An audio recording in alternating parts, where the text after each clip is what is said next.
¿Alguna vez han pensado, qué pasaría si un simple garabato, uno de esos que hace un niño, no fuera solo un dibujo, y si fuera en realidad una clave, una especie de mapa para entender su desarrollo? Bueno, hoy vamos a meternos de lleno en eso. Vamos a explorar cómo unas pruebas que parecen súper sencillas, de lápiz y papel, nos abren una ventana fascinante al mundo interior de los niños, revelando muchísimo más de lo que uno se imagina. Y esta es la pregunta del millón, ¿no? ¿Cómo es posible que un simple dibujo nos revele el funcionamiento tan complejo de una mente que está apenas formándose? O sea, ¿puede un dibujo ser un mapa de la mente? Les adelanto que a lo largo de este análisis vamos a ver que la respuesta es un sí y un sí bastante contundente. Ok, esta va a ser nuestra hoja de ruta. Primero, una mirada rápida al desarrollo. Después, nos metemos de lleno con dos pruebas clave, el test de Bender, que es como el plano de la percepción, y el dibujo de la figura humana, que vendría a ser como un retrato del entendimiento. Luego, aprenderemos a leer las señales emocionales, buscaremos pistas sobre la función cerebral y al final, juntamos todo para ver el panorama completo. Muy bien, empecemos por lo primero. Hay una idea central que es clave entender para todo lo que sigue. La maduración de un niño no es algo que pase al azar, para nada. Es un proceso súper estructurado que va por etapas, donde cada nueva habilidad se va construyendo sobre la que ya estaba. Y aquí es donde los dibujos entran en juego. Piénsenlo así, no son solo arte. Son en esencia la manifestación visible de los esquemas mentales de un niño.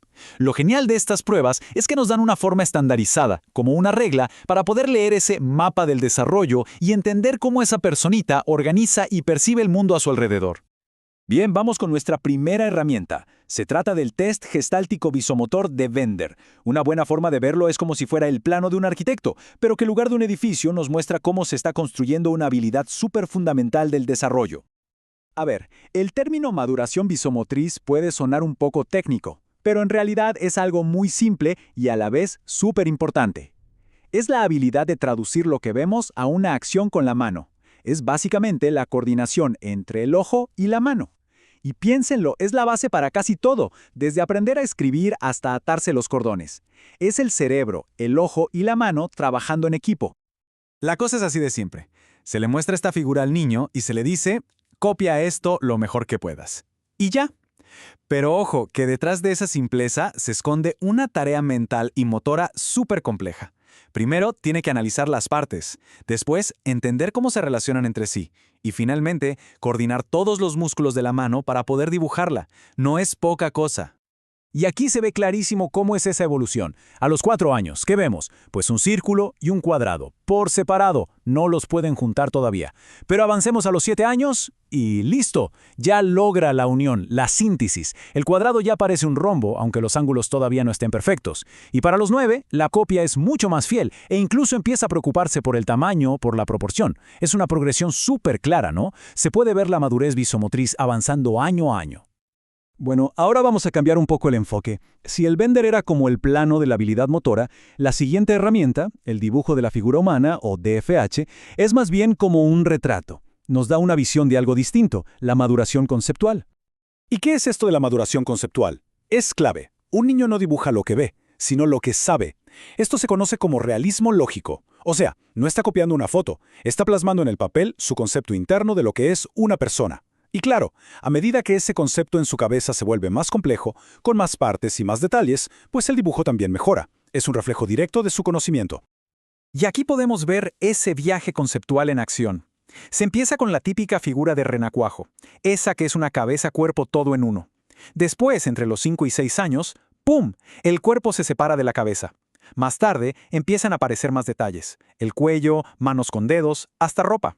Lo más interesante de todo esto es que cada parte nueva que se agrega no es solo un adorno, es un nuevo dato que se suma al esquema mental sobre lo que es un ser humano. El sistema de Elizabeth Koppitz lo que hace es ponerle un orden a todo esto. Y es importante aclarar, no se puntúa si el dibujo es bonito o feo, lo que se mira es si tiene los elementos que se esperan para esa edad. Por ejemplo, para un niño o niña de 7 años, se esperaría que dibuje estas 10 partes que vemos en pantalla. Si están, nos da una muy buena medida de su nivel de madurez conceptual. Pero la cosa no termina ahí. Estos dibujos son mucho más que una prueba de madurez. Y aquí es donde para mí se pone todavía más interesante. También pueden ser un espejo del mundo emocional. La clave está en saber distinguir qué es un rasgo normal de la edad y qué podría ser una señal de alerta. Aquí está el secreto para interpretar estas señales. Todo depende del contexto y, sobre todo, de la edad.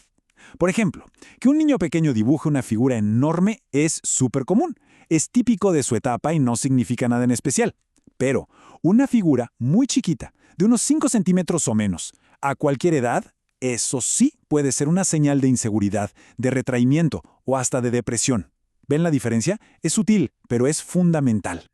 Y la lista sigue. Por ejemplo, unas manos muy grandes a veces se asocian con conductas agresivas, o la omisión de la boca, eso puede estar ligado a ansiedad, a inseguridad, a dificultad para comunicarse, es algo que se ve mucho en niños tímidos. O el sombreado, cuando sombrean mucho el cuerpo o las piernas, suele indicar ansiedad con esa parte del cuerpo. Ojo, son pistas, no son diagnósticos definitivos, pero son pistas muy valiosas.